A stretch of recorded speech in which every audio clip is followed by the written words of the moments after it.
ஓம் சாந்தி சாந்தி சாந்தி. இந்த வீடியோவில் நாம் கும்ப ராசியிலும் கும்ப லக்னத்திலும் பிறந்த நண்பர்களுக்கு உண்டான தமிழ் புத்தாண்டு வருஷமாகிய பராபவம் என்கின்ற ஆண்டினுடைய முழு பலன்களையும் பார்க்க இருக்கின்றோம். கும்பராசி அன்பர்களுக்கு ராகு தலையில உட்கார்ந்துட்டு இருக்காரு. ஆனால் குருவினால் பார்க்கப்பட்டு இருக்கிறார். அப்படிங்கும்போது இது வளர்ச்சிக்கு உண்டான காலகட்டம். இந்த வளர்ச்சிக்கு உண்டான காலகட்டம் கிட்டத்தட்ட ஒரு 3 பரிணாமங்களை, அதாவது 3 கட்டங்களை தாண்ட இருக்கிறது.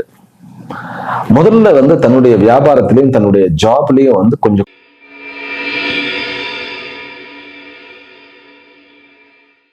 கும்பராசிக்கு 12க்கு உண்டானவனும் சனியே அப்படிங்கிறதுனால அவர் 2ஆம் இடத்துக்கு வந்த வியாபாரங்கள் நல்லபடியாக சென்றாலும் பண விஷயத்துல முடங்கிடும். ஏதாவது ஒரு பிரச்சனை, வர வேண்டிய லாபம் வரல, வாக்கு கொடுத்தவர்கள் அதை காப்பாற்ற முடியாமல் இருப்பார்கள். நமக்கு வாக்கு கொடுத்துட்டு அவன் வேற யாருக்காவது என்தியா பண்ணிட்டு இருப்பான். நம்ம பக்கத்துல திரும்பி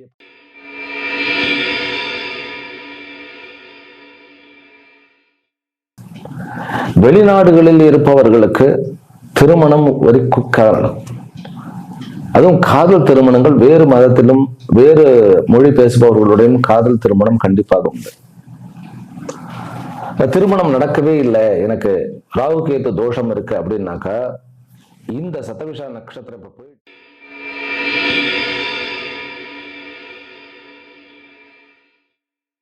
ஓம் நமோ பிரம்மாதிபியோ பிரம்ம வித்யா சம்பிரதாய கர்த்ருபியோ வம்சருஷபியோ மஹத்பியோ நமோ குருபியः சர்வோபப்ளவரஹித பிரஜ்ஞான கண பிரத்யகர்த்தோ பிரம்மாஹமஸ்மி சோஹமஸ்மி பிரம்மாஹமஸ்மி. ஓம் சர்வேபியோ சத்குருபியோ நமோ நமஹ.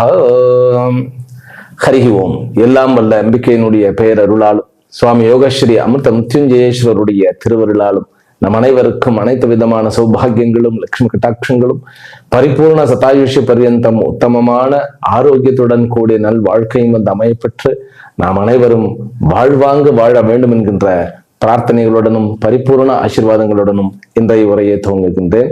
முதற்கண் அனைவருக்கும் என்னுடைய இனிய தமிழ் புத்தாண்டு நல்வாழ்த்துக்கள். வரக்கூடிய ஏப்ரல் 14ஆம் தேதி 2026 அன்று பராபவம் என்று சொல்லப்படுகின்ற தமிழ் வருடமானது பிறக்கின்றது. காலையில் 9:32 செவ்வாய்க்கிழமையாக இருக்கிறது. இந்த வருஷம் 60 வருஷங்களில் இது 40வது வருஷமாக இருக்கிறது. விஸ்வாவசு என்பது 39வது வருஷம், பராபவம் என்பது 40வது வருஷமாக அமைந்து அடுத்து வரக்கூடிய வருஷமானது பிளவங்க அப்படிங்கிற வருஷமாக அமைகின்றது. இந்த ஆண்டு ஆக்சுவலி இது ஒரு ஜோடி ஆண்டு அப்படிங்கிறது தான் உண்மை. அதாவது பராபவமும் பிளவங்கமும் ஒரு சேரதான் ஒரு ரிசல்ட்டை கொடுக்கும். அப்படிங்கும்போது இந்த ஒரு வருஷத்துல ஒரு 50% 60% அப்படிங்கிற அந்த ஒரு பலன் கூடி அது தொடர்ச்சியாக 2 ஆண்டு திட்டங்களாக எந்த ஒரு காரியமாக இருந்தாலும் நடக்கும் அப்படிங்கிறது தான் இதனுடைய ஒரு சூக்ஷ்மமான அர்த்தம். இதில் பல பிளஸ் பாயிண்டும் இருக்கிறது. 2 ஆண்டுகளும் சேர்ந்து நமக்கு ஒரு முழுமையான பலன்களை கொடுக்கின்றது அப்படிங்கிறது. நம்ம பிளவங்கிறது அடுத்த வருஷம் தான் பார்க்க போகிறோம். இருந்தாலும் என்னென்ன விஷயங்களில் நாம் கவனம் வைக்க வேண்டும் அப்படிங்கிறத நம்ம இப்போ பார்க்க போகின்றோம். நேரடியாக பலனுக்கு போயிடுறேன்னா, இந்த ஆண்டினுடைய அபிமானி தேவத்தை நரியாபசன் அப்படின்னு பெயர். நரியாபசன் இந்த தேவத்தை ஒவ்வொரு வருஷத்துக்கும் ஒரு அபிமானி தேவத்தை இருப்பார். அந்த தேவத்தையினுடைய வடிவமே அந்த வருஷத்தினுடைய விஷயங்களை நமக்கு விளக்கி சொல்லும். இந்த தேவதையாகப்பட்டவர் பிரகாசமான வடிவமாகவும் குதிரையில் ஏறி அமர்ந்து பிரயாணிக்க கூடியவராகவும் கையில் பரசுவை, தமிழ்ல சொல்லணும்னா மழுவை ஏற்று ஏந்தி கொண்டிருப்பவராகவும் வர்ணிக்கப்பட்டு இருக்கிறது. அதாவது ஆயுத பலமே பலம் என்று நம்புகின்ற இந்த உலகத்தில் அதற்கு மேல் ஒரு பலமானது இருக்கிறது, ஆன்ம பலம் என்பது ஒன்று இருக்கிறது அப்படிங்கிறதை புரிய வைப்பதாக இந்த வருஷமானது அமைந்திருக்கிறது அப்படிங்கிறது சாஸ்திரம் சொல்லுகிறது. அப்படின்னா என்ன? கடவுள் நம்பிக்கையும் சாஸ்திர நம்பிக்கையும் வளரப்போகிறது. நிறைய சயின்ஸ், அதாவது சயின்ஸ் அழிவுக்கு பயன்படுத்துவதை காட்டிலும் அதை ஆற்றலுக்கு பயன்படுத்த வேண்டும் என்கின்ற வகையில் இந்த உலகமானது வேலை செய்யும். ஏற்கனவே வார் ஜோன்ல தான் நாம இருக்கிறோம். இருந்தாலும் இந்த போர் அபாயங்களுடன் கூடிய இந்த விஷயங்கள் மாறும். மக்கள் கடவுளின் பால் நம்பிக்கையை திருப்புவார்கள், பக்தியானது ஓங்கும், கோயில்களில் கூட்டம் பெருகும், அதே போன்று பூஜை புனஸ்காரங்களில் நம்பிக்கை ஓங்கும். அதே போல பேங்க்லயும் வந்து நிறைய டெபாசிட்ஸ், பேங்க் ஃபினான்ஸ் இதெல்லாம் நல்லா டெவலப் ஆகும். இது அந்த அபிமானியினுடைய அமைப்புல வருவது. அப்புறம் அடுத்த சூக்ஷ்மம் என்ன அப்படின்னா, ஒவ்வொரு வருஷமும் எப்பொழுதுமே சூரிய சந்திர கிரகணங்கள் ஏற்படும். இந்த வருஷமும் சூரிய சந்திர கிரகணம் இருக்கின்றன, ஆனால் நம்ம நாட்டில் தெரியவில்லை. அதாவது இந்த வருஷம் ஆகஸ்ட் மாதம் வந்து சூரிய கிரகணமும் சந்திர கிரகணமும் ஏற்படுகிறது. அதன் பிறகு பிப்ரவரியிலும் அதே மாதத்தில் சூரிய கிரகணம் சந்திர கிரகணம் ஏற்படுகிறது. ஆனால் இந்தியாவில் அது தெரியாது. எங்கு தெரியும் அப்படிங்கறது அந்த சூரிய சந்திர கிரகணங்களை நான் வந்து போடும்போதே பார்த்துக்கலாம். ஆனாலும் ஐரோப்பிய நாடுகள், பிறகு அமெரிக்கா போன்ற நாடுகளில் இது தெரியும். அதனால அங்கு வாழ்கின்ற நம்மவர்களுக்கு அந்த சூரிய சந்திர கிரகணங்கள் வந்து ஒரு பெரிய ஒரு விஷயத்தை வந்து மாற்றத்தை கொண்டு வரும் வாழ்க்கையில். அதனால நம்ம வந்து அது வந்து கவலைப்பட போறதில்லை, கவலைப்பட வேண்டியதில்லை. ஏன்னா சூரிய கிரகணம் சந்திர கிரகணம் தெரியாது. அதனால ஒரு மைனஸ் பாயிண்ட்டும் இருக்கு இந்த சாதகர்களுக்கு. அதாவது வந்து ஸ்ரீவித்யா செய்பவர்கள், வேதத்தை பயிலுபவர்கள், தியானம் போன்ற விஷயங்களில் பயிலுபவர்கள், அந்த கல்விகளை கற்றுக்கொள்வதற்காக இந்த ஜோதிட சாஸ்திரம் முதற்கொண்டு எத்தனையோ சாஸ்திரம் இருக்கிறதுலே அதுக்கெல்லாம் ஜபசக்தி தான் வந்து ரொம்ப முக்கியமானது. அந்த விஷயத்துல அவர்களுக்கு கொஞ்சம் மைனஸ் பாயிண்ட் தான். ஏன்னா அவர்களுக்கு இந்த காலகட்டங்கள் உபாசனையை பலம் 1000 மடங்கு பெருக்கி தருவதாக அமைகிறது. அது அவர்களுக்கு ஒரு மிஸ்ஸிங் தான். சரி, அடுத்தது இந்த வருஷம் வந்து சனி பயிற்சி கிடையாது, அப்பாடின்னு இருக்கும். சரி, குரு பயிற்சி உண்டா? இருக்கிறது. 2 முறை பெயருகிறார். வருகின்ற ஜூன் 2ஆம் தேதி வரைக்கும் அவர் மிதுனத்தில் இருந்து ஜூன் 2ஆம் தேதி வந்து கடகத்திற்கு வந்து உச்சமாகி, காலபுருஷ தத்துவத்திற்கு 4 உச்சமாகி 10ஆம் வீடு, 8ஆம் வீடு, 12ஆம் வீடு ஆகிய 3 வீடுகளை பார்த்து விட்டு அதன் பிறகு அக்டோபர் 31ஆம் தேதி சிம்மத்துக்கே போயிடுறார். காலபுருஷ தத்துவத்துக்கு 5ஆம் இடத்துக்கு போய்கிறார். அங்கு போய் லாபஸ்தானத்தையும் 9ஆம் இடமாகிய பாக்யஸ்தானத்தையும் பிறகு லக்னம் என்கின்ற உத்தமஸ்தானத்தையும் பார்க்கிறார். அப்படிங்கும் போது குருவனுடைய பெயர்ச்சி இந்த வருஷம் வந்து பல அற்புதங்களை நிகழ்த்தும். அது நம்ம ராசி வாரியாக பார்க்கத்தான் போகின்றோம். ராகு கேத்துக்கள் வந்து இந்த வருஷத்தினுடைய கடைசியில டிசம்பர் 5ஆம் தேதி ராகு கும்பத்திலிருந்து மகரத்திற்கும், கேத்து வந்து சிம்மத்திலிருந்து கடகத்திற்கும் வருகிறார்கள். இதுதான் அமைப்பு. இந்த அமைப்பை துணை கொண்டு வருஷத்தினுடைய அந்த 9:32 அப்படிங்கிற அந்த டைம்ல ஒரு ஜாதகத்தை போட்டு வைத்திருக்கின்றோம். இந்த 2ஐயும் கணித்துதான் நம்ம பலன் சொல்ல போகின்றோம். சரி, இதுல இன்னொரு சூக்ஷ்மமும் இருக்கிறது. ஒவ்வொரு வருஷமும் நம்ம நவ கிரகங்கள் வந்து ஒவ்வொரு பதவியை மேற்கொள்ளுகின்றன. அந்த பதவியை எந்த கிரகம் வந்து பிரதானமாக மேற்கொள்ளுகிறதோ அந்த கிரகத்தினுடைய இயல்பாக பலன்களும் அளிக்கின்றன. அப்படி பார்க்கும் பொழுது குரு வந்து கிட்டத்தட்ட 3 பதவிகளை வகிக்கிறார். அவர் ராஜாவாக இருக்கிறார், பிறகு சஸ்யாதிபதியாக இருக்கிறார், பிறகு நிரசாதிபதியாக இருக்கிறார். பிறகு சந்திரனும் 3 பதவிகளை வகிக்கிறார். சந்திரன் வந்து சேனாதிபதியாக வருகிறார், அர்க்காதிபதியாக வருகிறார், மேகாதிபதியாக வருகிறார். இதனுடைய சூக்ஷ்மங்கள் என்ன அப்படின்னா, முதல்ல குரு இந்த ராஜாவாக வருவதனாலையும் பிறகு சஸ்யாதிபதி பிறகு நிரசாதிபதியாக வர்றதுனால பல நன்மைகள் உண்டு. ஜென்ரலாகவே பணப்புழக்கம் அதிகமாகும். பேங்க், ஃபைனான்ஸ் இந்த மாதிரி இருக்கக்கூடியவர்களுக்கு நிறைய லாபம் கிடைக்க போகிறது. நிறைய பணப்புழக்கமும் அதிகமாகும். அதே போல தங்கத்தினுடைய அந்த டீலிங், தங்க வியாபாரம், தங்க விலை உயர்வது, தங்கத்தினால் பல தங்கம் மற்றும் வெள்ளி மற்றும் பிளாட்டினம் இந்த விஷயங்கள் எல்லாம் நல்லபடியாக வந்து நிறைய பணப்புழக்கத்தில் பிறகு வந்து வியாபார விஷயங்களிலும் வளர்ச்சியை பெறும். பிறகு விவசாயத்துறையிலும் பல கண்டுபிடிப்புகள், பல விதமான விஷயங்கள் வளர்ச்சி பெறும்.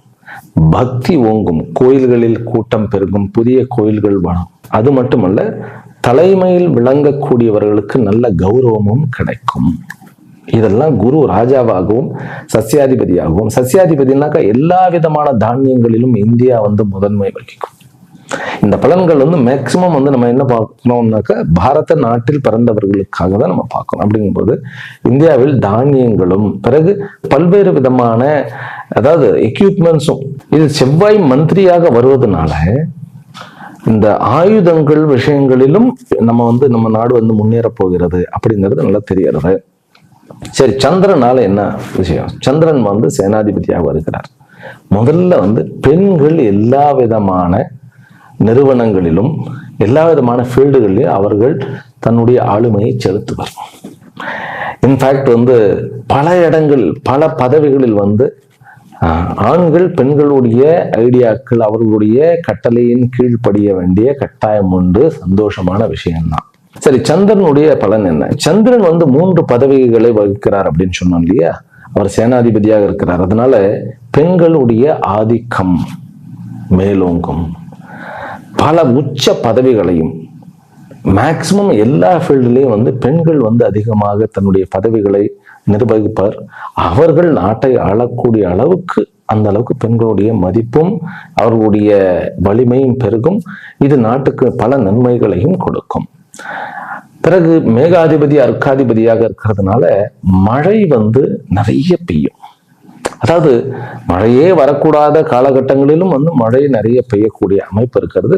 சில இடங்களில் வந்து ஓவர்ஃப்ளோ அப்படிங்கிற மாதிரி அதிவிருஷ்டி தோஷமும் இருக்கிறது. அதாவது அதிகமான மழை பெய்யக்கூடிய ஒரு தோஷமும் இருக்கிறது. அப்படிங்கும்போது அரசாங்கம் வந்து அதுக்குண்டான விஷயங்களை நம்ம முன்னேற்பாடுகளாக செய்து கொள்ள வேண்டியது. பிறகு ஃபாரின் கரன்சி நிறைய புழங்கும். இந்தியாவினுடைய பண மதிப்பீடு உயரும். இந்தியா பொருளாதாரத்தில் முன்னேறும். இதெல்லாம் இந்த வருஷத்தினுடைய சூட்சமம். இதெல்லாம் வந்து அந்த பதவிகளை வைத்து இப்பொழுது அன்றைய ஜாதகத்தை எடுத்து விடுவோம். புத்தாண்டு அன்னைக்கு வரக்கூடிய ஜாதகத்தை எடுத்துட்டோம்னா உங்களுக்கு லக்னாதிபதியே, லக்னம் வந்து ரிஷபம், 9:32 ரிஷப லக்னத்துல தான் இந்த ஆண்டு பிறக்கிறது. லக்னாதிபதி 12ஆம் இடத்துல இருக்கிறார். அவருடன் தான் சூரியன் இருக்கிறார். சூரியன் நுழையிறது தானே, மேஷத்தில் நுழையிறது தான் புது வருஷமாக சொல்றோம். அப்படி என்றால் வெளியுறவுத்துறை ரொம்ப ஸ்ட்ராங்காக வேலை செய்ய போகிறதுன்னு அர்த்தம். 11ஆம் இடத்துல சனியும் செவ்வாயும் புதனும் இருக்கிறதுனால தனி மனிதனுடைய திறமைகளும் ஆண்டர்பிரினர்ஷிப்பும் ரொம்ப அதிகமாக இருக்கும். குழந்தை பாக்கியம் உண்டாகும். திருமணங்கள் நிறைய ஏற்படும். ஆனால் பெரிய பெரிய ஃபேக்டரிஸ் எல்லாம் வைத்து நடத்துபவர்கள் கொஞ்சம் ஜாக்கிரதையாக இருக்க வேண்டும். தீ விபத்துகள் நிறைய வருவதற்கு சான்சஸ் உண்டு.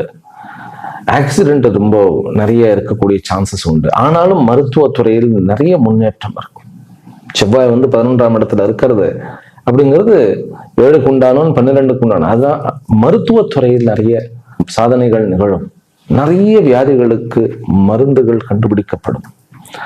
நல்ல விஷயம் என்ன அப்படின்னாக்கா, 2ஆம் இடத்தில் குரு அமர்ந்திருப்பவர் 3ஆம் இடம் 4ஆம் இடம் என்று நிறைய இடத்துல நகர்றதுனால ஒவ்வொருவருடைய வாழ்க்கையிலும் கண்டிப்பாக அவர்கள் அதாவது கடந்த 4-5 வருஷங்களில் இல்லாத அளவுக்கு பொருளாதார ரீதியாக உயர்ந்தும் வளர்ந்தும் இருப்பார்கள்.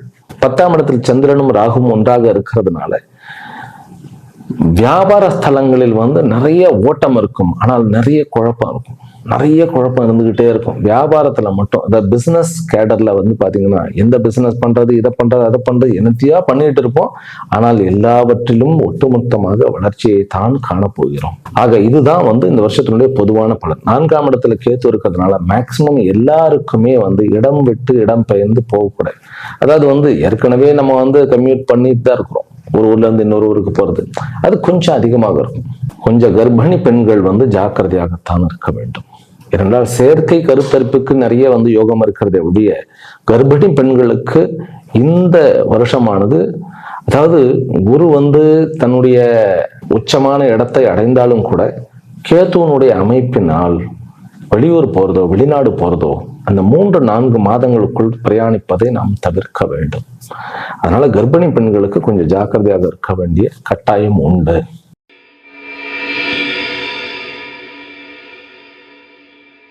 இந்த வீடியோவில் நாம் கும்ப ராசியிலும் கும்ப லக்னத்திலும் பிறந்த நண்பர்களுக்கு உண்டான தமிழ் புத்தாண்டு வருஷமாகிய பராபகம் என்கின்ற ஆண்டினுடைய முழு பலன்களையும் பார்க்க இருக்கின்றோம்.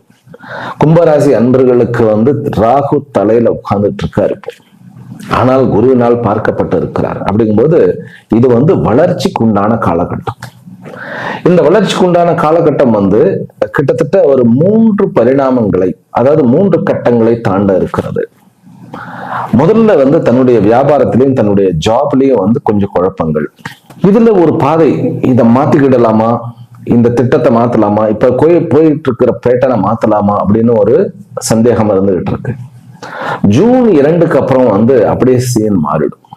ஜூன் 2க்கு அப்புறம் வந்து நீங்கள் இப்ப முடிவு எடுக்கலை அப்படின்னாக்கா மாற்ற முடியாமல் இதிலேயே தொடர்பீர்கள்.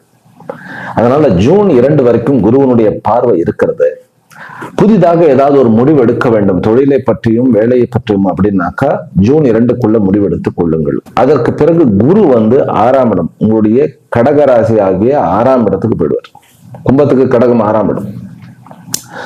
அப்புறம் சனியை பார்க்க ஆரம்பிச்சிடார், அது உங்களுடைய லக்னாதிபதி. அது வேறு விதமான பலன்களை, நல்ல பலன்களை கொடுக்கும்.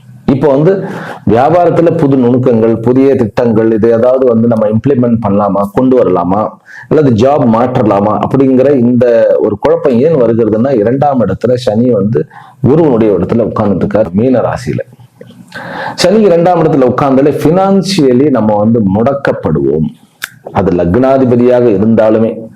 ஆக்சுவலி சொல்லணும்னா லக்னாதிபதியினுடைய இது வந்து 2ஆம் இடம், கும்பத்துக்கு 2ஆம் இடம், ஆனால் மகரத்திற்கு 3ஆம் இடம். அப்படிங்கும் பொழுது உங்களுடைய, அதாவது கும்பராசிக்கு 12க்கு உண்டானவனும் சனியே அப்படிங்கிறதுனால அவர் 2ஆம் இடத்துக்கு வந்தா வியாபாரங்கள் நல்லபடியாக சென்றாலும் பண விஷயத்துல முடங்கிடும். ஏதாவது ஒரு பிரச்சனை, வர வேண்டிய லாபம் வரல, வாக்கு கொடுத்தவர்கள் அதை காப்பாற்ற முடியாமல் இருப்பார்கள். நமக்கு வாக்கு கொடுத்துட்டு அவன் வந்து வேற யாருக்காவது என்தியா பண்ணிட்டு இருப்பான், நம்ம பக்கத்துல திரும்பியே பார்க்க மாட்டான், இப்படியே போயிட்டு இருக்கும்.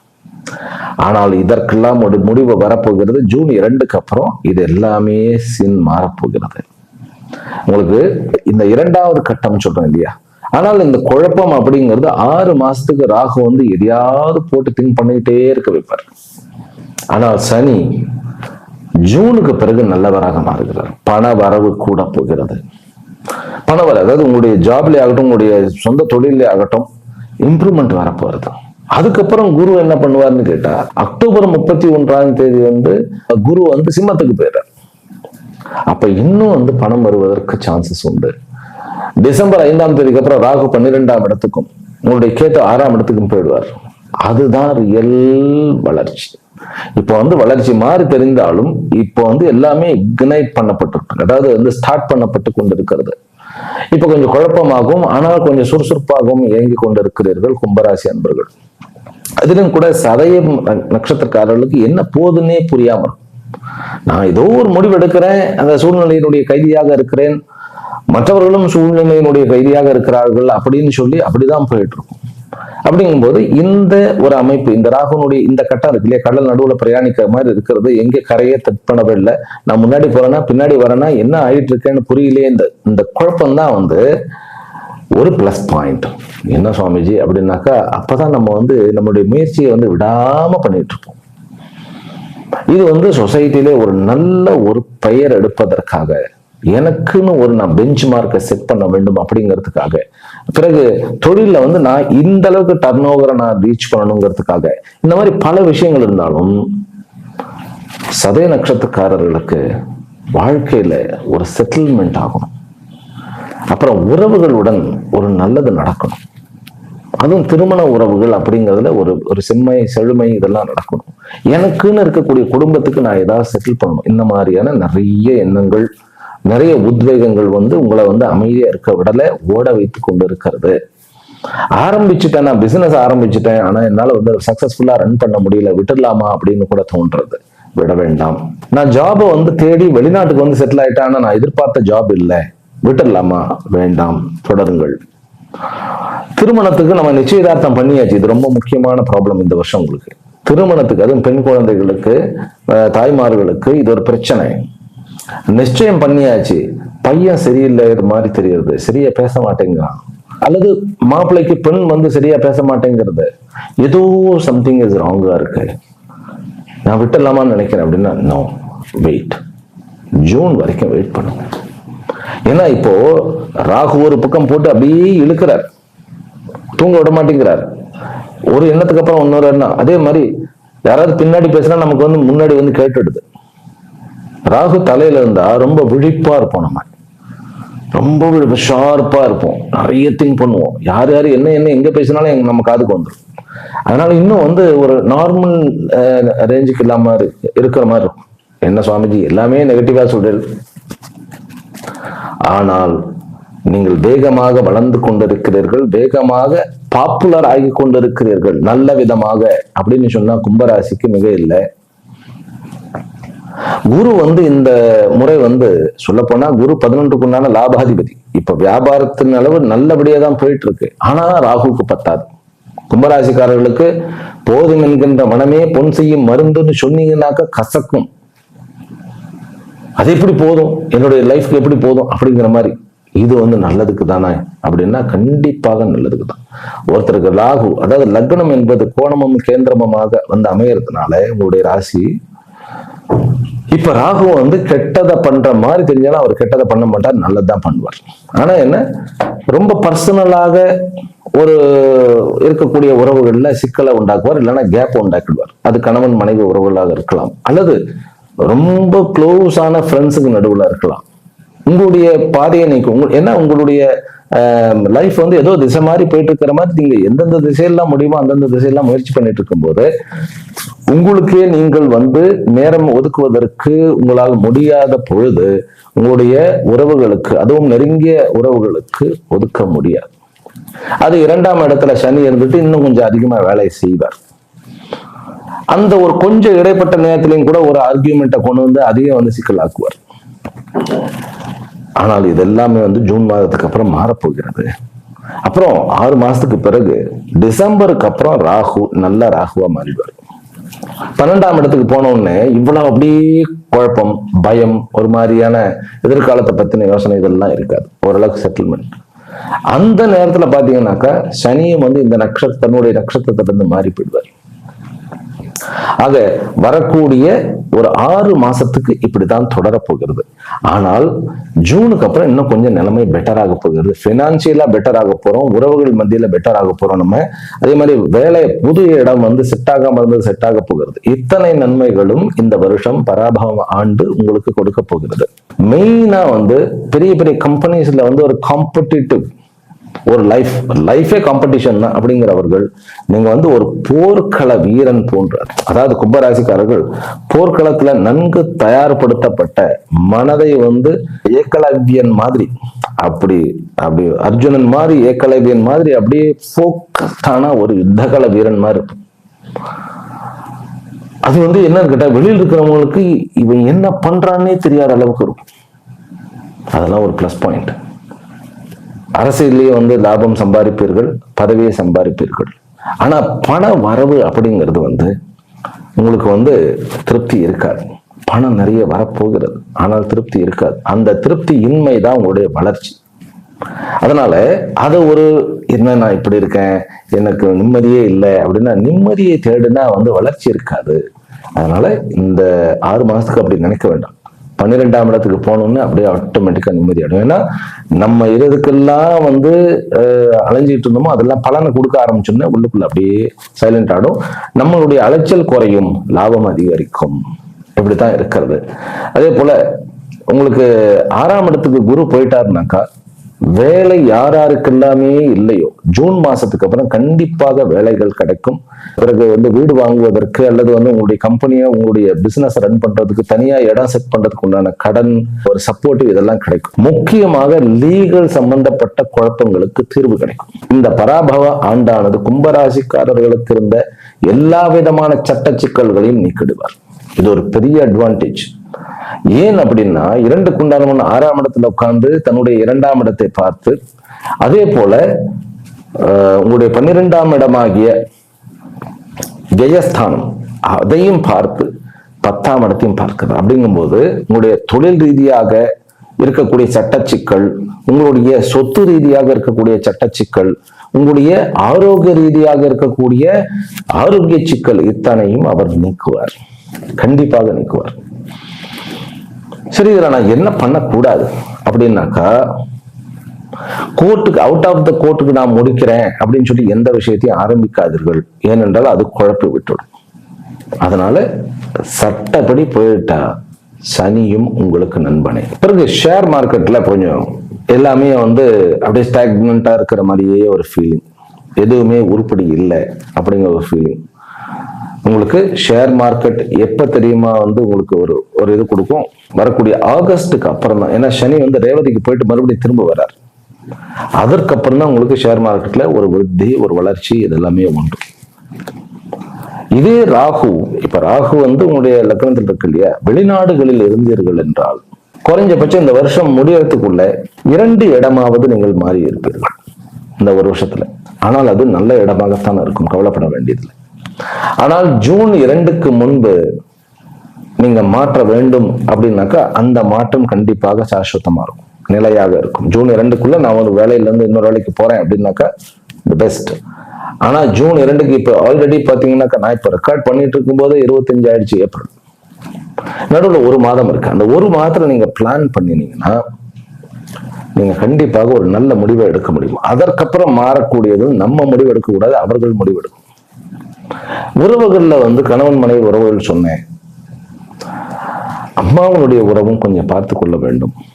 அம்மாவனுடைய உடல்ல அம்மாவுடைய ஆரோக்கியம் இந்த மாதிரி விஷயங்கள் கொஞ்சம் பார்த்துக்கணும். அப்பாவனுடைய ஆரோக்கியம் கண்டிப்பாக பார்த்துக்கணும். அரசாங்கத்துடன் இருக்கக்கூடிய அந்த உறவுகளை நீங்க ஒரு கம்பெனியோ ஏதோ ரன் பண்றீங்க, பெரிய டீலிங் எல்லாம் பண்றீங்கன்னா கொஞ்சம் அதுல ஜாக்கிரதையாக இருங்கள். அதுல ஏதாவது நோட்டீஸ் வர்றதோ ஏதோ பண்றது ஒரு பிரச்சனை இருக்கும். ஆனால் உங்களை பார்த்து மற்றவர்கள் பொறாமைப்படக்கூடிய அளவில் உங்களுடைய வளர்ச்சியானது அமைந்திருக்கிறது, அது தொடரத்தான் போகிறது. மாணவர்களுக்கு பிஹெச்டி பண்ணுபவர்கள், எம்எஸ் பண்ணுபவர்கள், ஹையர் ஸ்டடிஸ் பண்ணுபவர்கள், அதாவது பிஜி பண்ணுபவர்கள், இவர்களுக்கெல்லாம் ஒரு நல்ல லைஃப் அனாயாசமா பண்ணிட்டு போயிட்டு. ஆனா ஃபர்ஸ்ட் டிகிரி பண்ணும்போது நிறைய டிஸ்ட்ராக்ஷன், பாதியிலேயே விட்டுட்டு போயிடுவோம், எதையாவது தோணும். அதனால மாணவர்களுக்கு அது ஃபர்ஸ்ட். இந்த +2க்கு உள்ள இருக்கக்கூடிய மாணவர்களுக்கு கூட அவ்வளவு பிரச்சனை இல்லை. +2 முடிச்சு காலேஜுக்கு நம்ம போறோம் இல்லையா, அவர்களுக்கு தான் நிறைய டிஸ்ட்ராக்ஷன் இருக்கிறது. கொஞ்சம் செட்டில் ஆகாத மாதிரியே ஒரு ஃபீலிங் இருக்கும். தேர்ந்தெடுத்த நம்ம செலக்ட் பண்ணின சப்ஜெக்ட் நம்மளை காலவாரி விட்டுருமோ, அதுல கொஞ்சம் கூட எனக்கு ஒரு இது இல்லையா, இன்ட்ரெஸ்ட் இல்லையா அப்படிங்கிற மாதிரி குழப்பங்கள் இருக்கும். இவர்களுக்கு நீங்கள் வழிபட வேண்டிய தெய்வம் ராகு மற்றும் சனி இருக்கிறதுனால த பெஸ்ட் நான் சொல்லுவேன், ஒண்ணு காளி இல்லைன்னா சண்டிகா பரமேஸ்வரி. தேவி மகாத்மியம் பாராயணம் பண்ணலாம், லலிதா சகஸ்ரநாமம் பாராயணம் பண்ணலாம். ஓம் ஐம் ஹ்ரீம் க்ளீம் சாமுண்டாயை விச்சே அப்படிங்கிறது த பெஸ்ட் மந்திரம். அது சண்டியினுடைய மந்திரம். அந்த மந்திரத்தை நீங்க சொல்லிக்கிட்டே இருங்க, இந்த வருஷம் முழுவதும் நல்ல ஒரு மாற்றம் கிடைக்கும். அதே போல ஒவ்வொரு உங்களுடைய சனிக்கிழமைகளிலும் நீங்க நரசிம்மரை பார்க்க தவறாதீர்கள். அதுவும் லக்ஷ்மி நரசிம்மரை பார்க்கலாம். அதே போன்று வெள்ளிக்கிழமை ஏதாவது ஒரு அம்பாள் கோயிலுக்கு போயிட்டு உங்களுடைய பேருக்கு அர்ச்சனை பண்ணிடுங்க. இதுல அவிட்ட நட்சத்திரக்காரர்களுக்கு எடுக்கக்கூடிய புதிய முயற்சிகள் அத்தனையும் வெற்றி அடையக்கூடிய வாய்ப்பு. குருவனுடைய சிம்ம வருகை பிறகு, அதாவது அக்டோபர் 31க்கு பிறகு, அதற்கப்புறம் நமக்கு 6 மாசம் இருக்கு. அந்த 6 மாதங்களில் அவிட்ட நட்சத்திரக்காரர்கள் என்ன முயற்சி எடுத்தாலும் அவ்வளவு ஒரு பக்காவா உங்களுக்கு நடக்கும். முதல் 6 மாசங்கள் அவிட்ட நட்சத்திரக்காரர்களுக்கு உறவுகளில் சிக்கல் இருக்கும். அதே போன்ற வியாபாரத்துல தடைகள் இருக்கும். வேலை செய்யற இடத்துல மரியாதை கிடைக்காது, ரொம்ப சங்கடங்கள் உண்டு. அதற்காக அவர்களுக்கு இதே பைரவருடைய வழிபாடு அவர்களுக்கு ரொம்ப மேன்மை கொடுக்கும். ஆனால் இந்த அவிட்ட நட்சத்திரக்காரர்கள் ஒரு கம்பெனியில வேலை செய்கிறீர்கள்னாக்கா கண்டிப்பாக உங்களை சார்ந்துதான் அந்த கம்பெனி இருக்கும். அதனால மனசை விட்டுட வேண்டாம், தன்னம்பிக்கையோட இருங்க, அவ்வளவுதான். சதய நட்சத்திரக்காரர்களுக்கு நிறைய வளர்ச்சி உண்டு. அவிட்ட நட்சத்திரக்காரர்கள் சொத்துக்கள் சம்பாதிக்க முடியும். அவிட்ட நட்சத்திரக்காரர்கள் நிறைய கான்டாக்ட்ஸை சம்பாதிப்பீர்கள். முதல் 6 மாதம் உங்களுக்கு பெரிய பெரிய வீச்சு இருக்கும், பெரிய ரீச் இருக்கு உங்களுக்கு. அது உங்களுக்கு தகவல் தொடர்பில் இருக்கிறீர்களா, அல்லது மீடியா துறையில் இருக்கிறீர்களா, அல்லது சினிமா துறையில் இருக்கிறீர்களா, முக்கியமாக அரசியல் துறையில் உங்களை சார்ந்து மற்றவர்கள் இருப்பார்கள், அந்த அளவுக்கு இருப்பீர்கள். பிசினஸ் வைஸ் நம்ம பார்த்தோம் அப்படின்னாக்கா பூரட்டாதி நட்சத்திரக்காரர்கள் முன்னேறுகிறார்கள். நல்ல ஒரு இம்ப்ரூவ்மெண்ட் இருக்கும். ஏன்னா குருவனுடைய அனுகிரகம் நிறைய இருக்கிறது, லாபாதிபதியினுடைய அனுகிரகம் உங்களுக்கு. பிசினஸ்ல எந்தெந்த ஃபீல்டு அப்படின்னாக்கா மெயினா ஆட்டோமொபைல், இன்ஜினியரிங், பிறகு மளிகை கடை போன்ற அல்லது மால், ஒரு சரக்கை வச்சுக்கிட்டு அது மாச கணக்கு அது தானியங்கள் மாதிரி அரிசி பருப்பு இந்த மாதிரியான வேளாண் சம்பந்தப்பட்ட விஷயங்களில் நல்ல இம்ப்ரூவ்மெண்ட் உண்டு. வெளிநாடுகளில் இருப்பவர்களுக்கு திருமணம் ஒரு குக்காக நடக்கும். அதுவும் காதல் திருமணங்கள் வேறு மதத்திலும் வேறு மொழி பேசுபவர்களுடையும் காதல் திருமணம் கண்டிப்பாக உண்டு. திருமணம் நடக்கவே இல்லை, எனக்கு ராகு கேத்து தோஷம் இருக்கு அப்படின்னாக்கா, இந்த சதவிஷா நட்சத்திரம் இப்ப போயிட்டு இருக்கு. இப்போ ராகு கேத்து பூஜை ஸ்ரீ காளஹஸ்திக்கு போயிட்டு பூஜை பண்ணீங்கன்னா உடனடியாக உங்களுக்கு திருமணம் நடக்கும். அதனால திருமணம் உங்களுக்கு ராகுனால கொஞ்சம் தடைப்பட்டுக்கிட்டு போயிட்டே தான் இருக்கும். அதனால அந்த தடையை நீக்குவதற்கு கண்டிப்பாக நீங்க ராகு கேத்து பூஜையை பண்ணி ஆகணும் திருமணம் நடப்பதற்கு. பிறகு அரசு ஊழியர்கள் கவர்மெண்ட்ல இருப்பவர்களுக்கு தன்னுடைய இருக்கையில ஒரு திருப்தி இருக்காது. ஏதாவது ஒரு பிரச்சனைகள் இருக்கும், ஏதோ பிரஷர் இருக்கும். ஒண்ணு பாஸ் பிரச்சனை, நமக்கு மேல இருப்பவர்கள் பிரச்சனை, இல்லைன்னா கீழே இருப்பவர்கள் நம்மளை மதிக்காமல் இருக்குது, ஏதோ ஒரு அதிருப்தியாகவே இருக்கும். நீங்க ஹனுமனுடைய வழிபாடு ரெகுலரா பண்ணணும் கும்பராசி என்பவர்கள். அந்த ஹனுமனுடைய, ஏன்னா சனி 2ஆம் இடத்துல இருக்கு, தன்னுடைய நட்சத்திரத்துல அவர் மீனத்தில் தான் இருக்கார். குருவனுடைய பார்வை இருக்கும். கண்டிப்பாக உங்களுக்கு ஹனுமனுடைய வழிபாடு உங்களுடைய இந்த ஸ்திதியை மாதிரி கௌரவமும் ஒரு நல்ல ஒரு என்ன சொல்றது ஒரு சந்தோஷம், வேலை செய்யும்போது சந்தோஷம் இருக்கு, அந்த மாதிரிலாம் கிடைக்கக்கூடிய அமைப்பு இருக்கு. எனக்கு ஒழுங்கான ஜாப் இல்லை, ஜாப் கிடைச்சாலும் எனக்கு சிக்கலா இருக்குன்னாக்கா, நான் சொன்ன மாதிரி ஓமயம் ஹ்ரீம் க்ளீம் சாமுண்டாயை வச்சு காலையில எழுந்திரிச்சிடணும். சூரிய உதயத்துக்கு முன்னாடி எழுந்து நீங்க சொன்னீங்கன்னாக்கா கண்டிப்பா வெளியூர் பிரயாணங்கள், வெளிநாடு பிரயாணங்கள், வெளி மாநில பிரயாணங்கள் எல்லாமே பண்ணுங்க. பிரயாணத்தை நிறுத்த வேண்டாம், நீங்க பண்ணிட்டே இருங்க. ஆனா போகும்போது எந்த பிரயாணம் இந்த வருஷம் முழுவதுமே நான் சொல்றேன், நீங்க கிளம்பும் போது ஒரு அம்மன் கோயிலுக்கு போயிட்டு ஒரு எலுமிச்சம்பழத்தை வச்சு அந்த எலுமிச்சம்பழத்தை வாங்கி வச்சுக்கோங்க. அந்த எலுமிச்சம்பழம் காயிற வரைக்கும் கூட வச்சிருங்க, அவ்வளவுதான். அதுக்கப்புறம் தூக்கி போட்டுருங்க. இது பண்ணினாலே போறோம். இந்த வருஷம் அவ்வளவு இது உண்டு. பெண்களுக்கு நிறைய அதுலயும் இந்த ராகு பீரியட் இருக்கு இல்லையா, நான் சொல்ற மாதிரி ஒரு 15 வருஷத்துல இருந்து கிட்டத்தட்ட 40 வயசுக்கு உள்ள இருக்கிறீர்கள் இல்லையா, உங்களுக்கு இது பெரிய ஒரு ஆப்பர்ச்சுனிட்டி இது இந்த வருஷம். அதனால அதை பயன்படுத்துங்கள். சரி, கடைசியாக இந்த மாதம், அதாவது இப்போ ஆல்ரெடி லேட் ஆயிடுச்சு, இருந்தாலும் சித்திரை மாதம் ஏப்ரல் 14ஆம் தேதியிலிருந்து மே 14ஆம் தேதி வரைக்கும் இருக்கக்கூடிய நல்ல நாட்கள், உங்களுடைய நட்சத்திரங்களுக்கு நல்ல நாட்களை நான் சொல்றேன். அடுத்த மாசத்துல இருந்து ஆன் டைம்ல வந்துடும். இந்த நாட்களை பயன்படுத்துங்கள்.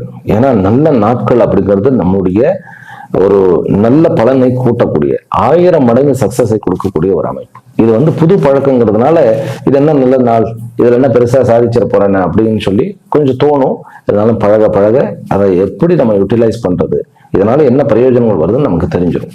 சரி, அவிட்ட நட்சத்திரக்காரர்களுக்கு 5 நாட்கள் நல்ல நாட்கள். அதுல ஒரு நாள் போயிடுச்சு, இருந்தாலும் சொல்றேன், ஏப்ரல் 20, மே 4, மே 8, மே 11, மே 13 இந்த 5 நாட்களை ஒரு நாள் போனாலும் 4 நாட்கள் நல்ல நாட்களாக இருக்கின்றன.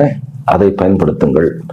அடுத்தது சதய நட்சத்திரக்காரர்களுக்கு ஏப்ரல் 20, ஏப்ரல் 23, மே 14 இந்த 3 நாட்கள் நல்ல நாட்கள். பூரட்டாதி நட்சத்திரக்காரர்களுக்கு மே 4, மே 8, மே 11, மே 13 மறுபடியும் சொல்றேன், பூரட்டாதி நட்சத்திரக்காரர்களுக்கு மே 4, மே 8, மே 11, மே 13 ஆகிய இந்த 4 நாட்களுமே நல்ல நாட்கள். ஆக நல்ல நாட்களையும் பயன்படுத்துங்கள். இந்த வருஷம் உங்களுக்கு வேண்டிய அத்தனை லட்சியங்களையும் நிறைவேற்றக்கூடிய ஒரு வருஷமாக இருக்கட்டும்.